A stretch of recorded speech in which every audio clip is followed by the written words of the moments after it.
précieux de notre Seigneur Jésus-Christ. Amen. Nous allons sans tarder écouter la parole de Dieu. Cette parole qui était au commencement. En elle est la vie. La Bible dit qu'à tous ceux qui l'ont reçue, elle a donné le pouvoir de devenir enfants de Dieu. Il est vivant. Notre enseignement de ce matin, je l'ai intitulé « Les 3 catégories d'ennemis ». Mais une, la plus redoutable. Les 3 catégories d'ennemis, mais une seule, la plus redoutable. Alléluia. Nous sommes dans un ministère pas comme les autres. C'est un ministère d'émondage. Alléluia. C'est un ministère auquel Jésus-Christ lui-même a dit, « Je suis le cep, et vous, vous êtes les sarments. » Tout sarment qui s'attache à moi et qui ne porte pas de fruit, mon Père le retranche. Mais tout sarment qui porte du fruit, mon Père, qui est le vigneron, l'émonde, afin qu'il porte encore plus de fruits. Bien-aimé, Dieu veut que tu portes des fruits. Alléluia. Que ce fruit se voit aux yeux de tout le monde, afin que tu puisses servir le Dieu vivant avec joie, avec réjouissance, sans contrainte, sans douleur, sans rien de semblable qui vienne faire en sorte que ta joie soit de courte durée. Dieu veut que ta joie soit éternelle. Réellement, lorsque tu dis que Dieu est Dieu, qu'il soit réellement Dieu du plus profond de ton cœur. Que sa main soit manifeste dans ta vie. Alléluia. Que tu aies des témoignages à laisser dans ce monde. Tu sois une bibliothèque vivante. Alléluia. En train de proclamer les hauts faits de Dieu dans ta vie. Que des miracles qui n'ont jamais été faits dans ce monde, que tu sois le premier à les annoncer pour leur dire, voici ce que mon Dieu est capable de faire. J'étais ça. Il m'a pris de là et il m'a ramené à tel niveau. Et je suis devenu un tel. Pas pour la gloire de ce monde, mais pour que le Seigneur Jésus soit élevé, afin que le monde sache que Jésus-Christ est vivant. Les 3 catégories d'ennemis, mais une seule, la plus redoutable.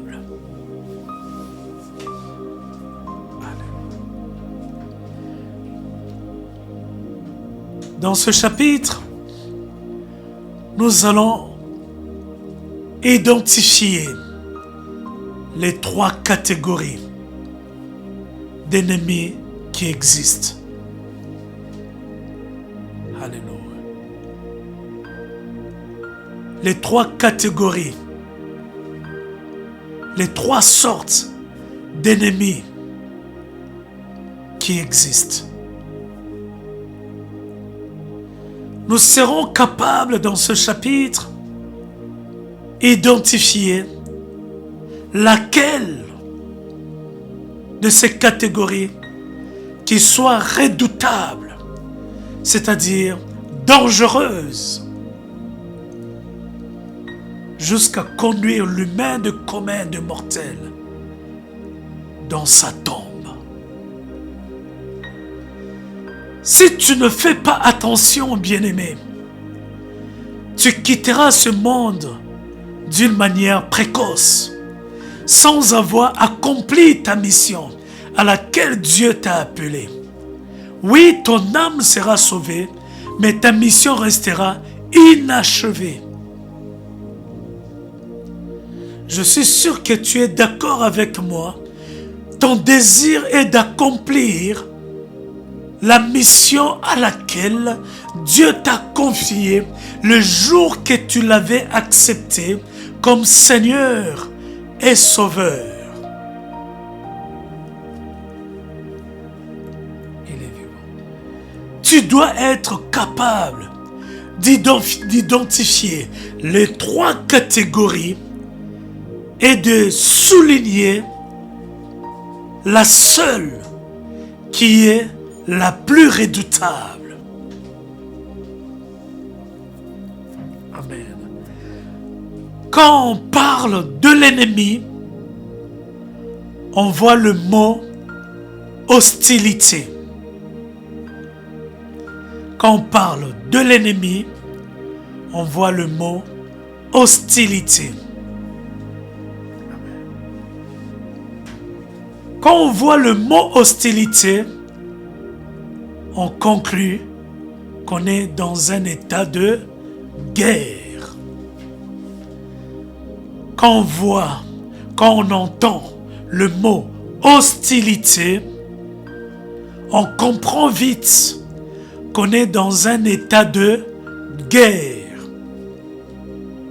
Qui dit guerre, dit bataille, combat, lutte,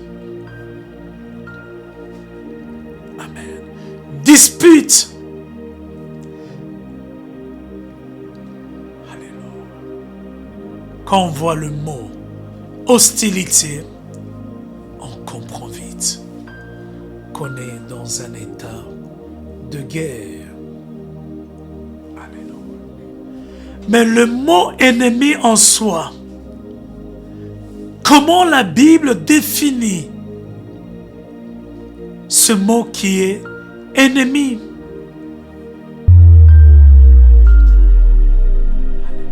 Que veut dire ennemi? Qui est mon ennemi, bien-aimé? Alléluia. Là encore, lorsqu'on aura défini ce mot qui est ennemi, on va comprendre les autres mots qui sont synonymes.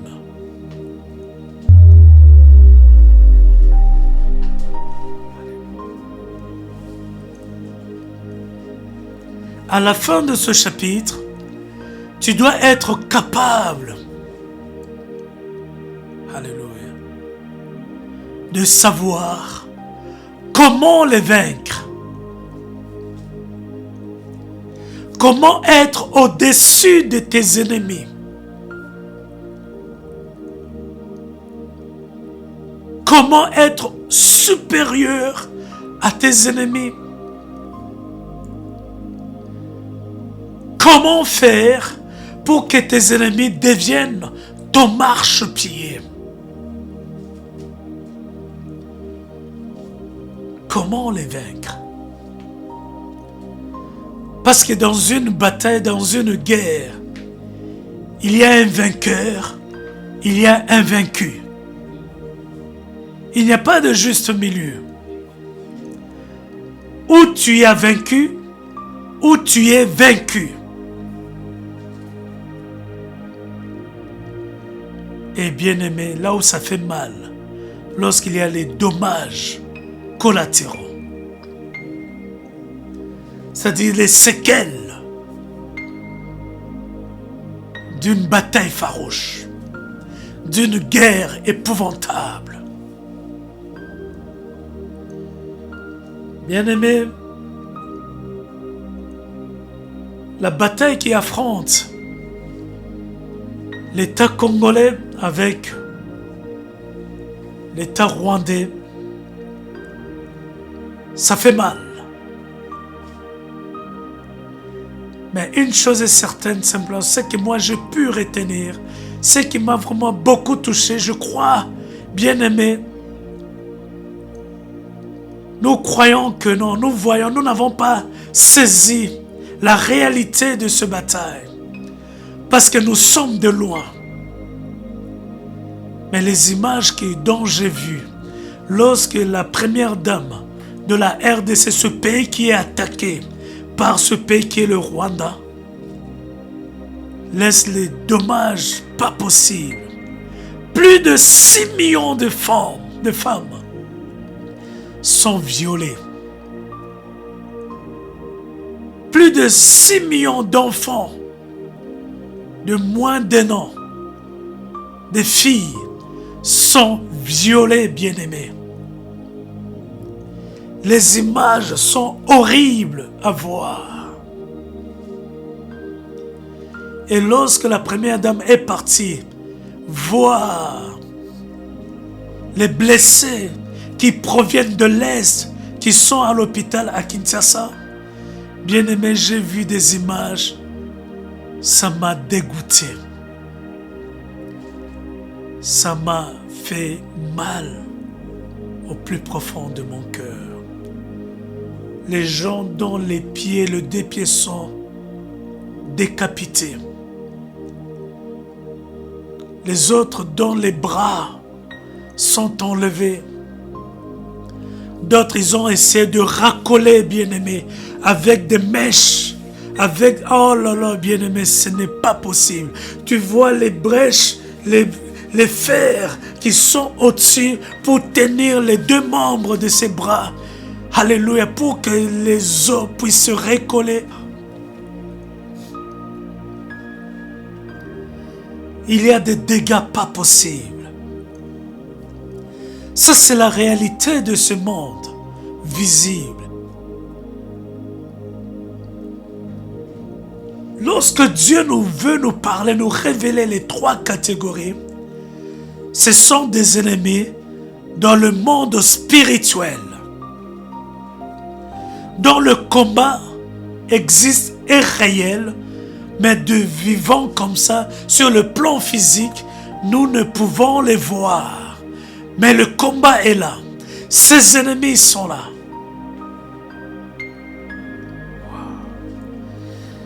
Dieu nous dit, dans les épîtres aux Corinthiens, si nous marchons dans la chair, mais nous ne combattons pas selon la chair, car les armes avec lesquelles nous combattons ne sont pas charnelles, mais elles sont puissantes par la vertu de Dieu. Alléluia. Ces armes sont puissantes, mais le combat n'est pas charnel.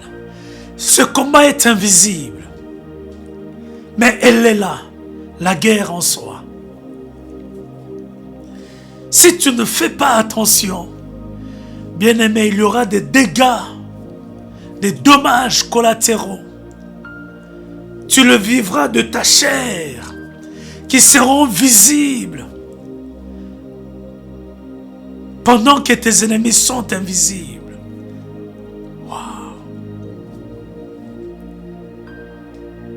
Tu ne peux le combattre dans la chair pour remporter la victoire. Tu n'auras que tes deux yeux pour pleurer. Dieu veut attirer ton attention. Dieu veut t'instruire. Dieu veut te cultiver. Que tu sois fortifié. Tu sois enseigné pour que tu deviennes invulnérable, indestructible. Alléluia. Lorsque tu es face à tes ennemis, puissent avancer et les écraser, bien-aimés. Que rien ne vienne nuire à ta vie, non plus à ton foyer, à ta maison, à ton existence. Mon peuple périt parce qu'il lui manque la connaissance. Alléluia. Tu dois être en mesure à la fin de ce chapitre de connaître comment vaincre les 3 catégories d'ennemis. Même si celle qui est la plus redoutable ne pourra pas te vaincre. Alléluia. Tu seras au-dessus. Même si la 3e est la plus dangereuse. La bonne nouvelle en est que dans la parole du Seigneur, la parole de l'Évangile, il a fait de nous des vainqueurs. Parce que la Bible dit, ils l'ont vaincu. Je commence. Ils combattront contre l'agneau. L'agneau les vaincra. Et les Écritures ajoutent, et ceux qui sont avec lui les vaincront aussi. Waouh! Je croyais que ton amen allait plaire mon cœur. Alléluia.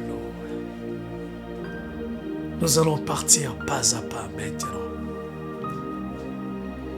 Je vais attirer votre attention à ce chapitre.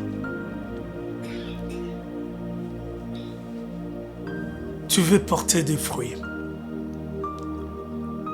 Ne sois pas ignorant des choses qui peuvent t'en empêcher. Alléluia. Bien-aimé, on te combattra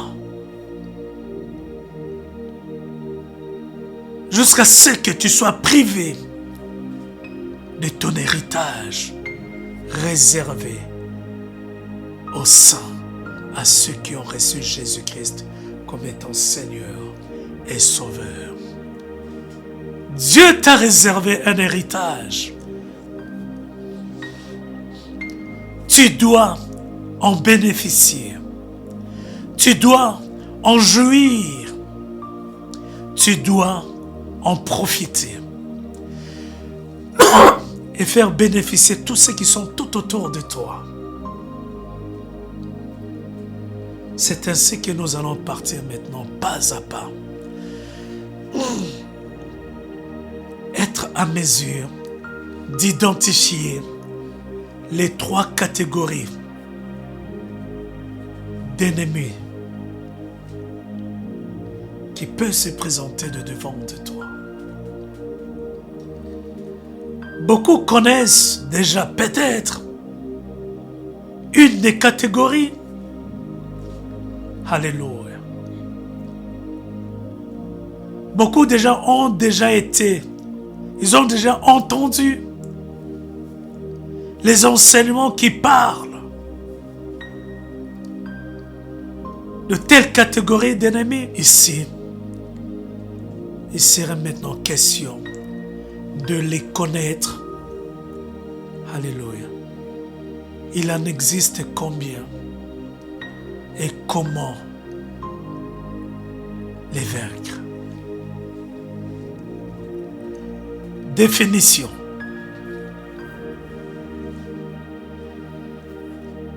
Quand entendons-nous par un ennemi, Bien-aimé, la répétition de la définition, peut-être tu la connais déjà,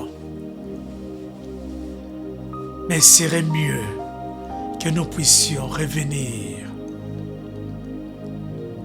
au béaba de cette notion fondamentale. Écrivons.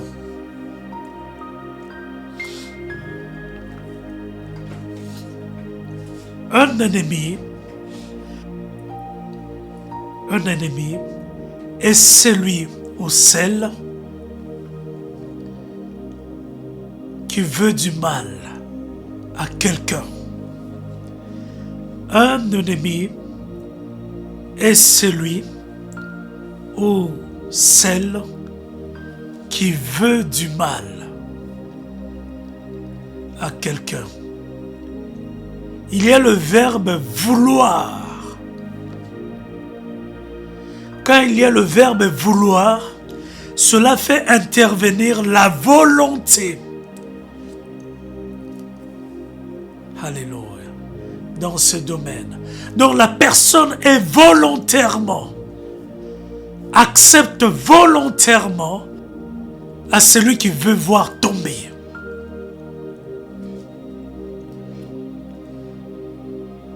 Il est vivant. Un ennemi est cette personne qui te veut du mal. Nous connaissons tout ce que nous attendons par le mal et le bien.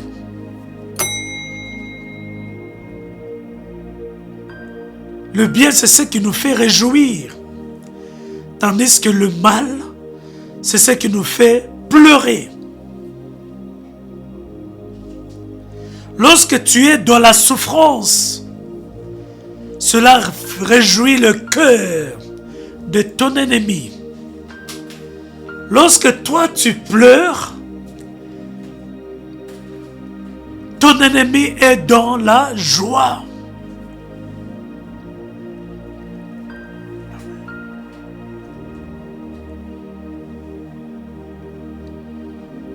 Allons maintenant pas à pas. Ils sont classés par catégorie. Il y a 3 catégories d'existence d'ennemis dont Dieu veut que tu saches.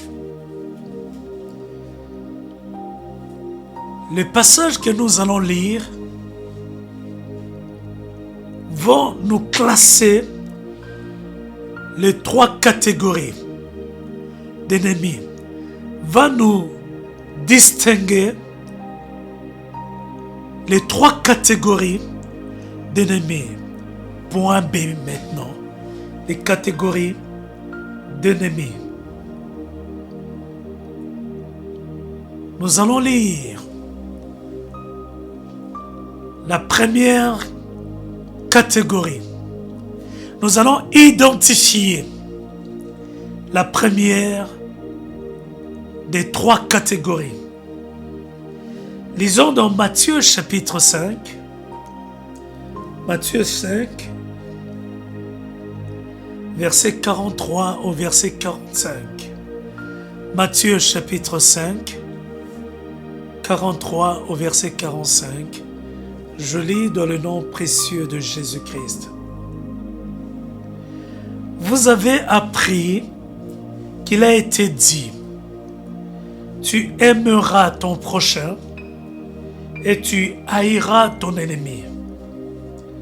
Mais moi je vous dis, aimez vos ennemis, bénissez ceux qui vous maudissent, faites du bien à ceux qui vous haïssent, et priez pour ceux qui vous maltraitent et qui vous persécutent, afin que vous soyez fils de votre Père qui est dans les cieux.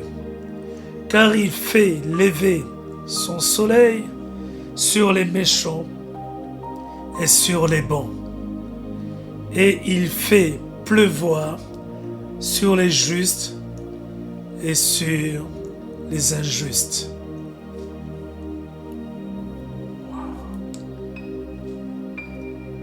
tu aimeras ton prochain. Et tu haïras ton ennemi. Ça, c'était dans l'ancien temps, dans la parole de Dieu. Mais Jésus-Christ a apporté un éclaircissement sur ce domaine. Mais moi, je vous dis,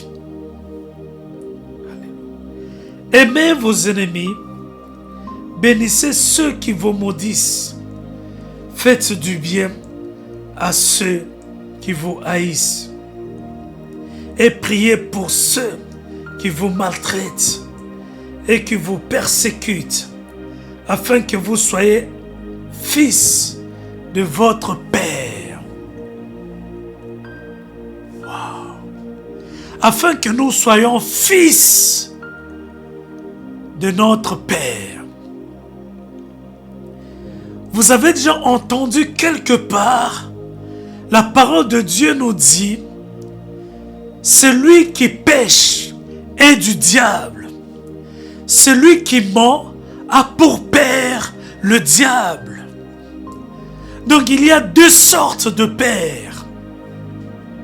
Le Père céleste, qui est le créateur du ciel et de la terre. Et il y a un autre Père, qui est le Père de ceux qui mentent, c'est-à-dire le diable. Là, il y a deux catégories. Amen. Les enfants de Dieu qui ont pour Père l'Éternel, Yahweh, créateur du ciel et de la terre. Il y a aussi d'autres fils qui n'ont pas pour Père le créateur du ciel et de la terre, mais ils ont pour Père le diable, Lucifer, le serpent ancien, le grand dragon. Ils ne furent pas le plus fort, mais ils ont été précipités sur la terre, sachant qu'ils ont peu de temps, mais sont venus combattre la femme et contre la postérité de la femme. Et surtout, ceux qui ont le témoignage du Christ. Alléluia. Et Jésus-Christ a voulu nous mettre le puce à l'oreille. Alléluia. Que dans la catégorie de nos ennemis, il y en a une catégorie, alléluia, qui nous veulent du mal. Alléluia. Mais qui n'est pas de cette génération des communs de mortels. Mais leur origine vient du diable, des anges déchus. Alléluia. Qui n'ont pas aimé. Et ils ont été précipités sur la terre pour combattre, pour haïr, pour détruire, pour faire du mal. Ce sont ceux-là qui sont nos ennemis. Parce que Christ nous a dit, ces créatures-là qui nous veulent du mal, utilisent les êtres humains, possèdent les êtres humains.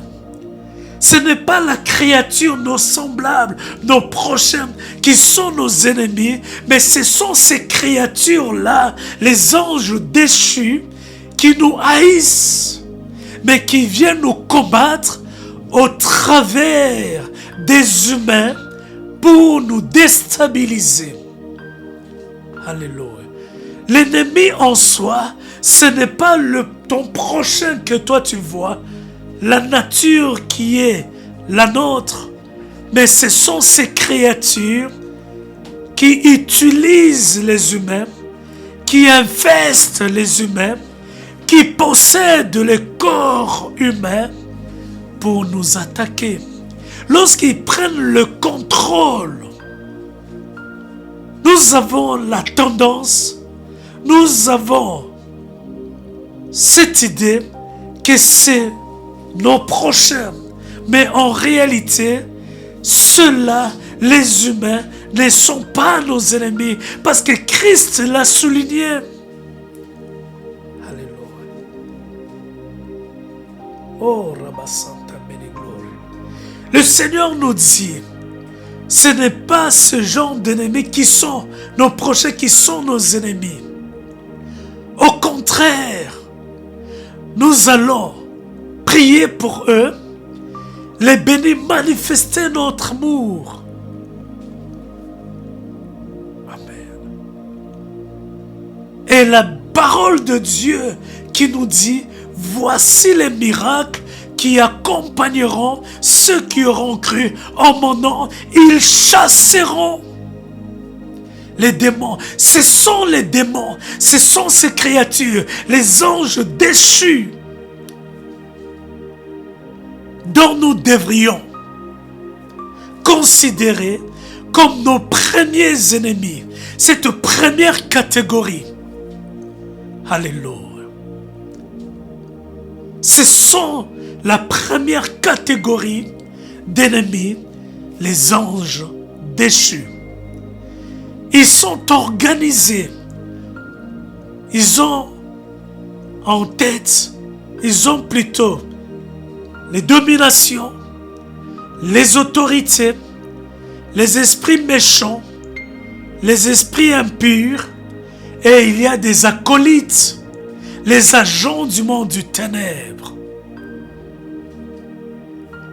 dont ils ont pour tête le diable, le dragon, Lucifer, le serpent ancien. Ça, c'est la première de catégorie. Alléluia. Deuxième catégorie maintenant. Matthieu chapitre 10, verset 36 au verset 37.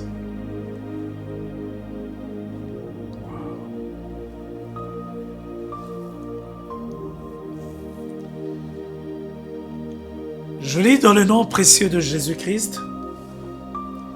Et l'homme aura pour ennemi les gens de sa maison. Celui qui aime son père ou sa mère plus que moi n'est pas digne de moi. Et celui qui aime son fils ou sa fille plus que moi n'est pas digne de moi. Dans la deuxième catégorie, la Bible dit, nous aurons pour ennemis les gens de notre propre famille. Alléluia. Ils ne sont pas loin. Ils ne sont pas les gens de l'extérieur. Mais ils sont les gens qui sont parentés à nous. Qui ont décidé de leur propre volonté de nous faire du mal, de nous combattre, de nous voir souffrir, de nous voir pleurer, de nous voir misérables. Bien-aimés, dans cette catégorie, beaucoup de gens ignorent, ne veulent pas accepter, non plus l'admettre, que ton propre frère ou bien ta propre sœur peut vouloir ta chute, ton malheur. Alléluia. Et Christ le dit encore clairement, voire même ton père qui t'a mis au monde, ton père génétique ou bien ta mère, ta maman, dont tu chéris bien, peut vouloir ta perte, ton malheur, bien qu'elle t'a porté 9 mois dans le ventre. Elle peut se mettre dans une position de celui bien de celle qui te veut du mal.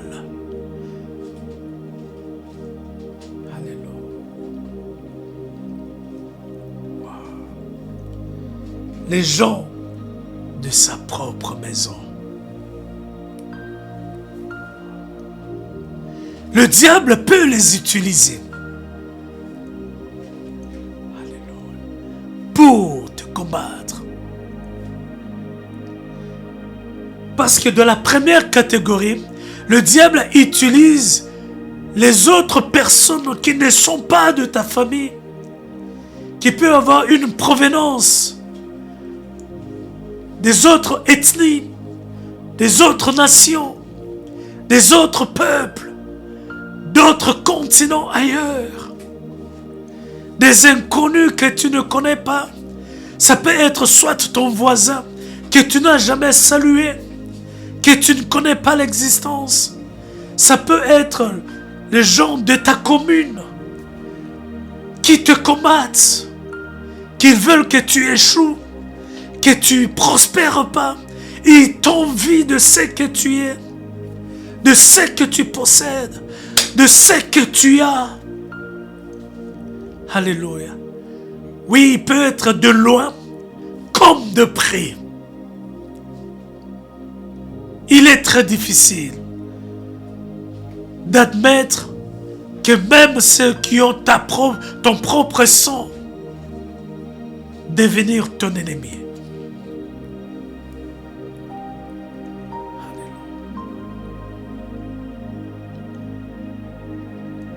Troisième catégorie, c'est une catégorie que beaucoup d'entre nous ignorent, ne savent pas. Mon peuple périt parce qu'il lui manque la connaissance. Cette catégorie est méconnue ou bien pas du tout. On peut beau croire à ça, mais lorsqu'on lui dit cela est ton ennemi, il tombe à nu. Waouh, j'ignorais. Je pouvais penser à tout, mais sauf à ça. Mais il s'agit de quelle catégorie?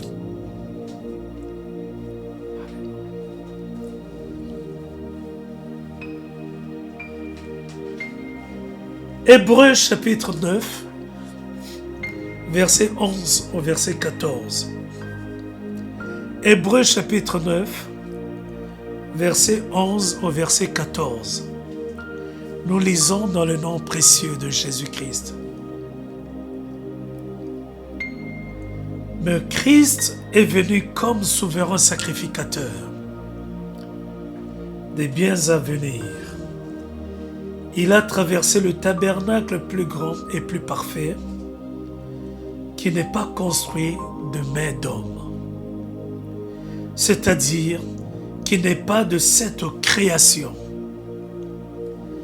Et il est entré une fois pour toutes dans le lieu très saint, non avec le sang des boucs et des veaux, mais avec son propre sang, ayant obtenu une rédemption éternelle.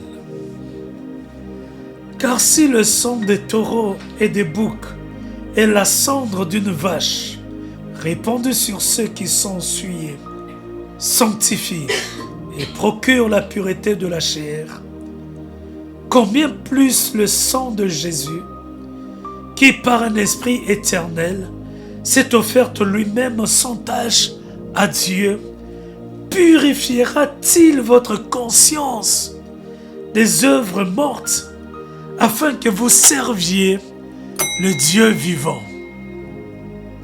Amen. Là, peut-être vous allez me poser la question. Qui est l'ennemi dans ce passage? Qu'est-ce que ce passage veut nous révéler? Quelle est cette troisième catégorie qui constitue notre ennemi? Il s'agit de qui? Il s'agit de quoi? Amen. Ici, Dieu veut nous dire tout ce qui peut nous empêcher de servir Dieu est considéré comme étant un ennemi. Wow. Alléluia. Parce que Dieu a dit, combien plus le sang de Christ, qui par un esprit éternel s'est offert lui-même sans tache à Dieu, purifiera-t-il votre conscience des œuvres mortes afin que vous serviez le Dieu vivant. Wow. Bien-aimé, il y a des œuvres mortes qui sont là dans notre vie, dans notre environnement, dans notre sphère, dans ce monde, qui nous empêchent de servir Dieu. Et Dieu considère tout ce qui peut nous empêcher de servir Dieu est considéré comme étant un ennemi. Wow. Et Dieu ira même à nous amener dans sa parole pour appuyer ce qu'il vient de dire. Exode chapitre 7, verset 26 au verset 27. Exode chapitre 7, 26 au verset 27. Alléluia. Éternel dit à Moïse, va vers Pharaon et tu lui diras, ainsi parle l'Éternel, laisse aller mon peuple afin qu'il me serve. Si tu refuses de le faire, de le laisser aller, je vais frapper par des grenouilles toute l'étendue de ton pays. Wow. Bien-aimé, Dieu a dit à Moïse, dans le ministère de l'émondage est inclus la délivrance. Et Dieu avait entendu les cris de son peuple du haut de son trône qui criait « Délivrance, délivre-nous, bien-aimés !» Et Dieu, dans sa miséricorde, est descendu. Il a choisi, il a guidé, il a envoyé Moïse pour qu'il aille dire à celui qui maintenait esclave son peuple, alléluia, qui lui faisait endurer des souffrances, qui était un ennemi pour Israël. Parce qu'un ennemi, c'est celui qui est dans la joie lorsqu'il voit la personne souffrir, pleurer, se lamenter, bien-aimé. Et Dieu a dit à Moïse, va dire à Pharaon, laisse aller mon peuple, afin qu'il me serve. Là, nous voyons que non, Pharaon était l'obstacle au peuple de Dieu, alléluia, afin qu'il ne le serve pas. Donc, c'était Pharaon qui bloquait les enfants d'Israël, qui empêchait les enfants d'Israël, parce qu'Israël était un peuple choisi de Dieu. Donc Dieu avait choisi pour qu'il puisse le servir. Et Dieu a vu qu'il y en avait une personne qui empêchait cela. Amen. Et Dieu s'est élevé, il menaça Pharaon. Si tu refuses de laisser aller mon peuple afin qu'il me serve, tu auras problème avec moi. Je me dresserai et je te combattrai. J'envoyerai des grenouilles sur toute l'étendue de ton pays. Voici le menace dont Dieu avait adressé à Pharaon qui empêchait Israël d'aller servir son Dieu. Donc tout ce qui peut t'empêcher de servir Dieu est tenu comme étant un ennemi. Mais notre sujet, notre thème est que d'identifier les 3 catégories d'ennemis. Mais il y en a une seule qui est la plus redoutable. Mais il s'agit de quelle catégorie? Il s'agit de quel genre d'ennemi? Alléluia. Qui empêche les enfants de Dieu de servir Dieu, dont ils sont ignorants, dont ils ne connaissent pas l'existence. Ils vivent avec cet ennemi, mais ils ignorent sa présence. Ils ne le savent pas qui il est réellement. Bien-aimé, si tu ne découvres pas cette catégorie d'ennemis, tu peux beau faire. Alléluia. Il t'empêchera de servir Dieu. Et c'est lui qui est la plus redoutable. Il peut même t'amener dans ton tombeau, te faire rentrer. Alléluia. Si tu ne fais pas attention,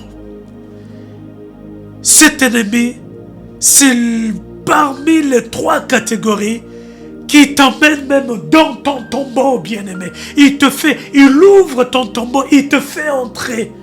Mais calmement, silencieusement, bien-aimé.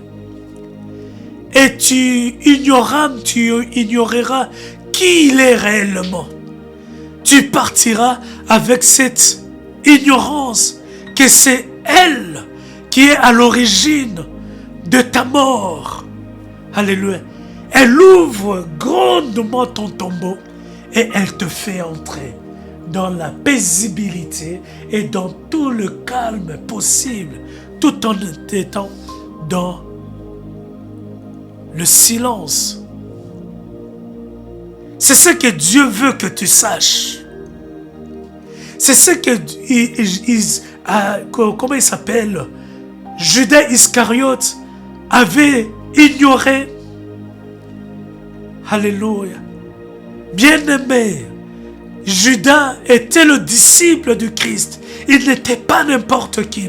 Il était le trésorier. C'est lui qui avait le trésor dans le ministère de Jésus-Christ. C'est lui qui détenait le trésor. Amen. Waouh. Quelqu'un dont Christ a remis c'est toi qui vas gérer. C'est que Judas n'était pas n'importe qui. Bien-aimé, ce n'était pas ni Pierre, l'homme selon le cœur de Dieu, l'homme à qui Dieu avait confié la clé du royaume.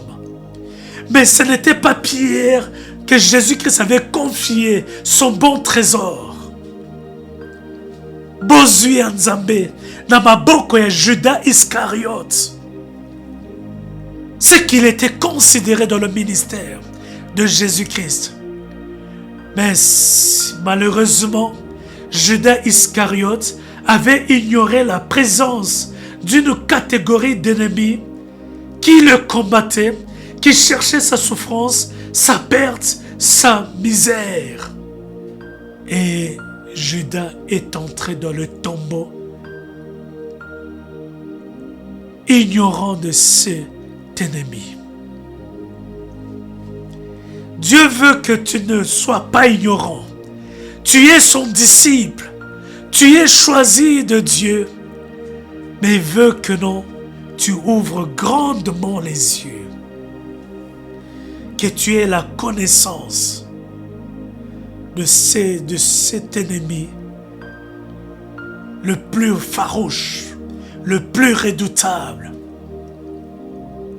et qui te mène la vie dure aujourd'hui.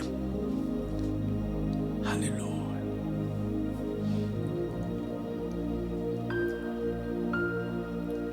Matthieu chapitre 27, verset 3 au verset 7. Matthieu 27, 3 à 7. Alors Judas, qu'il avait livré, voyant qu'il était condamné, se repentit et rapporta les 30 pièces d'argent aux principaux sacrificateurs et aux anciens, en disant: j'ai péché en livrant le sang innocent. Ils répondirent: que nous importe? Cela te regarde. Judas jeta les pièces d'argent dans le temple, se retira et alla se pendre. Les principaux sacrificateurs les ramassèrent et dirent: il n'est pas permis de les mettre dans le trésor sacré, puisque c'est le prix du sang. Et après en avoir délibéré, ils achetèrent avec cet argent le champ du postier pour la sépulture des étrangers. Wow. Judas Iscariote était le disciple que Jésus avait apprécié, que Jésus avait confié son bon trésor. Alléluia. Il faisait partie des 12 disciples dont Christ lui-même avait choisi dans ce monde. C'était ses préférés. Amen. C'était les meilleurs. Christ n'avait pas choisi n'importe qui. Alléluia. C'était ce que Dieu lui avait confié. Amen. Judas n'était pas le méchant. Il était comme tous les disciples, pécheurs bien sûr. Bien-aimés, tous les disciples avaient un point commun dans leur faiblesse, c'était le péché. Alléluia. Vous me direz que non, Pierre aussi, il a péché comme Judas a péché. Le péché n'a pas le degré machin, tout cela. Il n'y a pas un petit péché, il n'y a pas un gros péché, bien-aimé. Tout le péché sont au même pied d'égalité. Alléluia. Mais malheureusement, Pierre avait péché. Dieu lui-même lui avait dit, Jésus lui avait dit: Pierre, avant que le coq chante, tu m'auras renié 3 fois. Dieu voulait dire, Jésus-Christ voulait dire, vous êtes là, vous êtes tous des pécheurs. Vous n'êtes pas des gens qui sont parfaits. Vous avez, alléluia, des choses, vous avez la chair. Ça vous réclamera, bien-aimé. Ça vous attirera vers les choses de ce monde. Mais le Seigneur nous appelle à la repentance. Si vous vous repentez, le Seigneur aura pitié de vous. Amen. Bien-aimé, la repentance, elle est sincère. Mais le problème en est que non, lorsque toi tu pêches, les conséquences sont là. Le Seigneur te pardonne. Le Seigneur a pitié de toi, mais le salaire du péché, bien-aimé, qui est la mort, va te poursuivre. C'est pour cela que nous devrions détruire les conséquences du péché et les enlever du milieu de nous, tout en mettant en pratique ce que Dieu nous recommande de faire. Lorsque nous confessons, Dieu nous pardonne. Ça, c'est un fait. Beaucoup ignorent que les conséquences viennent derrière. Pour certains, pas des causes plus graves, mais pour d'autres, ça frappe. Amen. Et celui qui utilise, c'est l'ennemi.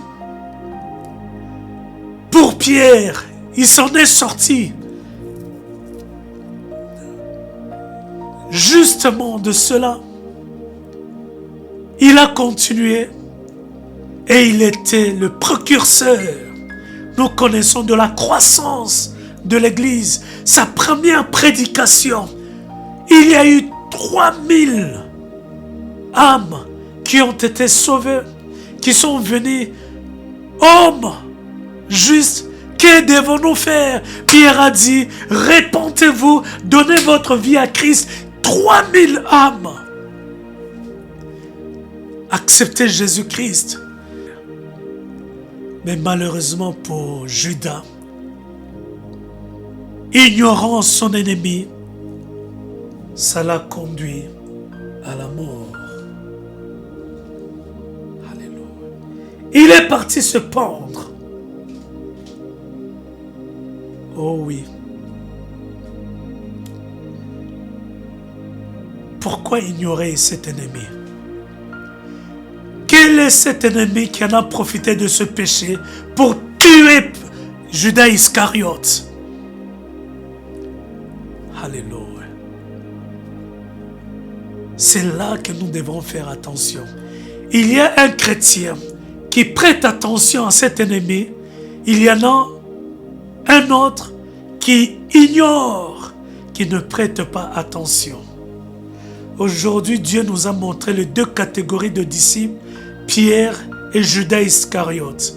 Il y en avait un qui s'en est sorti, il continue à vivre. Il y en avait un qui était pris dans le piège, dans le filet de l'oiseleur, mais qui est tombé. Alléluia. Dieu veut que tu ne sois pas dans cette catégorie qui ignore cette catégorie d'ennemis. Alléluia. Et malheureusement, il pourra te faire tomber. Tu dois sortir, tu dois connaître, tu dois découvrir cette catégorie pour que tu puisses, alléluia, t'y échapper et continuer. Parce que nous allons vivre dans le péché. Nous avons la chair. Aussi longtemps que nous aurons la chair, nous pécherons, bien-aimés. Mais le Seigneur a prévu le moyen par lequel nous pouvons nous en sortir. Et que l'ennemi ne profite pas pour. Alléluia. Mais de quel ennemi s'agit-il? Qu'est-ce qui avait tué Judas Iscariote? Quelle a été cette catégorie? Ce n'était ni les membres de sa famille, ce n'était pas le diable qui l'avait tué, mais c'était un ennemi qui était particulier à Judas Iscariote, qui ne vivait pas à l'extérieur, mais c'était à l'intérieur de lui. Nous allons le découvrir, alléluia, dans ce passage de Hébreux 9, 11 à 14. La Bible nous dit que non, combien plus le sang de Christ, qui par un esprit éternel s'est offert lui-même sans tâche à Dieu, purifiera-t-il votre conscience des œuvres mortes? Alléluia. Cet ennemi qui n'est pas extérieur, mais qui est intérieur en nous, qui est redoutable, qui nous mène la vie dure, en d'autres termes, qui nous prive de servir Dieu. La Bible le nomme comme étant la conscience. Alléluia. C'est cette conscience qui est en nous. C'est un élément de notre esprit. Alléluia. Qui a deux casquettes. Amen. La conscience, l'élément de notre esprit, qui est une catégorie d'ennemis redoutable, qui peut t'amener à la mort si tu ne prêtes pas attention, si tu ne connais pas de la manière dont elle fonctionne, si tu ne connais pas son agissement, sa méthode. Bien-aimé, la conscience, elle est redoutable en nous. Mais elle a deux casquettes. Pour découvrir les deux casquettes de la conscience, nous devrions partir par la définition. Alléluia. Qu'est-ce que la conscience? Amen. La conscience est ce sentiment par lequel l'homme se rend plutôt témoignage à lui-même de ce qu'il fait de bien et du mal. Je répète, la conscience n'est rien d'autre que non un sentiment par lequel l'homme, la conscience est ce sentiment par lequel l'homme se rend témoignage à lui-même.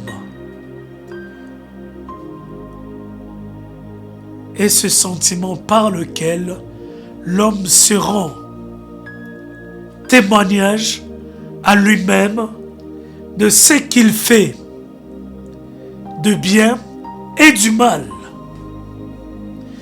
C'est ce sentiment qui sera en toi. Alléluia. Pour définir ce que tu viens de faire, et soit bien ou bien soit mauvais. Wow. Et cela rendra conscience, un témoignage au-dedans de ta tête. Jour et nuit, bien-aimé. Voilà ce qui avait tué Judas Iscariote. C'était sa conscience qui lui rappelait que non, ce que tu viens de faire est une abomination. Tu as tué le Fils du Dieu vivant. Tu es livré en arrestation. Alléluia. Le Messie, c'est lui que Dieu a envoyé pour sauver son peuple du péché, bien-aimé. C'est toi qui es l'auteur. C'est grâce à toi qu'on a arrêté Jésus-Christ pour le condamner, bien-aimé. Bien-aimé, c'était fort dans sa tête.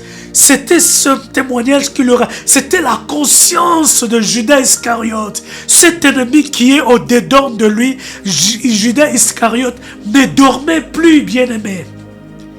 C'était son propre témoignage qui lui disait: ah, c'est fini pour toi. Alléluia. Lorsque ta conscience te rappelle que ce que tu fais est mauvais, bien-aimé, tu ne peux pas voir la paix dans ton cœur.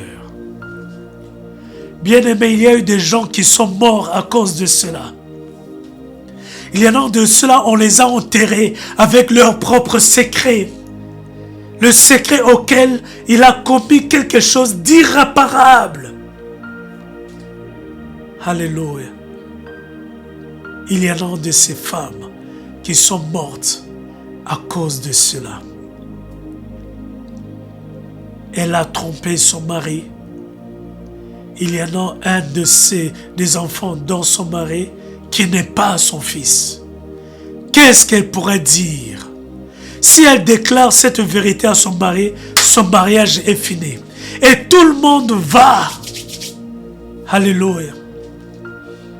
Ça va être la honte. Et ce secret est gardé au plus profond de la femme en question. Ça va commencer à ronger le cœur de ce genre de femme. Pourquoi? Parce qu'il n'y a qu'elle seule qui a la conscience, connaît le secret des enfants qui sont issus dans son foyer. À cause de cela, elle meurt à petit feu. Et des fois, on les enterre. Maladie sur maladie. Rien que la conscience qui n'est pas tranquille pour le péché, le mal qui est commis. ça te ruine, ça te bouffe et ça crée des maladies, l'estomac, tension, ceci, et tu vas venir mourir. D'autres, les pensées ont tellement été envahies par bêtise, crise d'AVC. Alléluia. Faisons attention. Lorsque Dieu nous dit de porter le casque du salut, il sait la raison pour laquelle, lorsque notre conscience est dérangée à cause d'un mal qui est fait, tu n'auras pas le sommeil. Toi-même, tu seras, alléluia, responsable de cela. Il y a non de gens, vous êtes là, tu entends seulement la personne faire « Hey !» Tu lui poses la question, qu'est-ce qui s'est passé? Non, non, non, il n'y a rien. Mais pourquoi tu as dit « Hey !» C'est que tu avais pensé quelque chose qui t'a froissé, qui t'a bouleversé, mais toi-même, tu sais, au-dedans de toi, ça t'a parlé. Alléluia. D'autres disent, Naloba, est-ce que je dois dire, que je ne dois pas dire, je dois cacher ou je dois divulguer le secret? Alléluia. Les conséquences sont graves. Lorsqu'on était enfant, il y avait des parents proches. J'avais un ami dont son père et sa mère, on voyait qu'il y avait un problème. On ne comprenait pas. À chaque fois qu'on partait chez eux, mais on voyait que non, leur maman était si triste. Et on avait constaté que on ne voyait jamais sa mère et son père ensemble, en train de discuter, en train de manger ensemble. Ça a été toujours, si le père il est au salon, la mère elle est toujours derrière, en train de faire, mais si triste. On se disait, mais qu'est-ce qui se passe? Le problème c'était où? Mais on avait fini par comprendre que la maman avait eu un enfant, une fille. Elle était tombée enceinte. Alléluia. Pendant qu'il était avec son mari. Je bénis Dieu parce que l'histoire a été connue. La maman avait avoué à son mari. Le monsieur aussi, il avait oublié, il avait accepté de garder la maman en soi. Mais elle avait exigé que l'enfant ne devrait pas faire partie du foyer. Elle devrait l'envoyer, la renvoyer. Alléluia. Et c'est ce que la maman avait fait. Elle a permis que la fille puisse sortir du foyer. Et depuis lors, le père n'avait jamais pardonné à son épouse. Et il y avait eu une atmosphère glaciale. Depuis que je connaissais cette famille, je n'ai jamais vu la joie. Parce qu'il y avait cette culpabilité. Le secret avait fini. Je bénis le courage de la mère d'avoir avoué, mais au moins elle s'était libérée. Alléluia. Parce que ça ronge. Dans le foyer, il y a tellement beaucoup de secrets que seules les personnes, le témoignage dans leur conscience leur disent dans leur vie. La conscience peut jouer deux casquettes, peut te rendre la vie joyeuse, glorieuse, en te disant ce que tu fais, c'est bien, continue. Je rends témoin, tu es enfant de Dieu, bravo. Mais lorsqu'il y a quelque chose de mal qui se commet et que ta conscience te le rappelle, ce que tu veux faire, ou bien ce que tu as fait, n'est pas bien. Bien-aimé, si tu ne te répands pas, ta conscience te le rappellera. Lorsque la conscience cessera de te rappeler, bien-aimé, ça deviendra la preuve, alléluia, devant le Seigneur, le jour du jugement. Ça te dira, oh, toi aussi tu veux parler, ce que tu as fait, tu crois que c'est bien. Alléluia.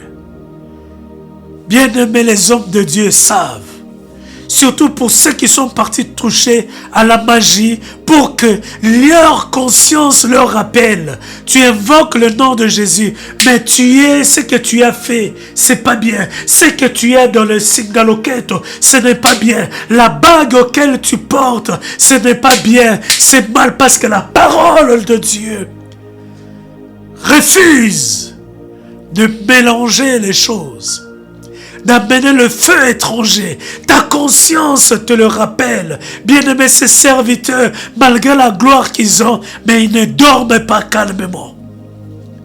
Estime-toi heureux, toi le serviteur de Dieu, qui servent Dieu dans toute dignité, dans toute intégrité. Alléluia. Pour Judas Iscariote, sa conscience lui a interpellé. Et ça a engendré un sentiment de culpabilité grave en lui. Et c'est ce qui l'avait amené à ouvrir la porte à l'esprit de suicide. Oh oui. La conscience en est capable. Ça ouvrira la porte à des esprits impurs de pénétrer en toi pour... Alléluia. C'est un ennemi redoutable, farouche, dont beaucoup d'entre nous ignorent. Mais cet ennemi vit en nous. Bien-aimé, lorsque la conscience t'interpelle sur les mauvaises choses, tu perds même la force de prier. Lorsque tu es conscient que ce que tu as fait est mal, bien-aimé, c'est difficile de fléchir les genoux, de prier comme tu le faisais avant. Lorsque ta conscience te le dit que non, tu as péché devant Dieu. Bien-aimé, dans ta tête, tu es bouleversé. L'onction est partie. Tu n'as plus ton esprit sur toi. Alléluia. Même si tes lèvres sortent les paroles, mais toi-même tu sais que non, il n'y a plus d'onction. Pourquoi? Parce que ta conscience te le dise. Alléluia. Comment ne pas tomber comme Judas Iscariote? Alléluia. Comment faire pour vaincre cet ennemi qui est farouche, qui est la conscience? Comment vaincre cet ennemi qui est un membre de ta famille? Il peut être soit ton époux, il peut être soit ton épouse, il peut être soit ton enfant, il peut être soit ton père, peut-être ta mère, peut-être ton propre frère jumeau. Il peut être soit un membre, une personne de ton entourage, tes amis, tes proches, les gens de ton quartier. Alléluia. Oh oui. Comment les vaincre? Avoir la supériorité et ne pas permettre dans ces trois catégories de t'écraser et d'ouvrir le tombeau afin que tu sois plongé dedans. Comment vaincre ces ennemis? C'est ce que nous allons voir le dimanche prochain.